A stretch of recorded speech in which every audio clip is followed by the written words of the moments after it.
Islamic जवळजवळ 59 देश आहे जगाच्या पाठीवर. किती?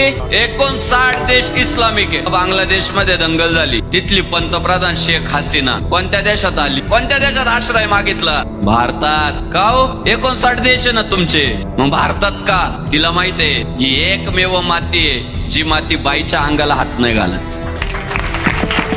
बाकी बांगलादेश मध्ये पार्टीच्या अंतर्वस्त्र मिरवली ती नाही सापडली तर इतक्या पातळीला गेले. ही पंतप्रधान नाही सापडली म्हणून तिचे अंतर्वस्त्र सापडले, त्याची धिंड काढली. काय पातळी आहे, काय विचारांची ठेवण आहे, काय तुमच्यावर झालेले संस्कार आहे हे. पण हा देश आहे की जो शरणागताला आश्रय देतो, जो पाहुण्याचा पाहुणचार करतो. का? या देशाची संस्कृती शिकवते अतिथी देवो. हा, आता खांद्यावर घेतल्यावर आपल्या कानात मुततात तो भाग वेगळा. उगीच नाही विश्वगुरु आहे हा देश. अरे जगाला तत्वज्ञान देणारा, जगण्याची दिशा देणारा देश म्हणजे भारत.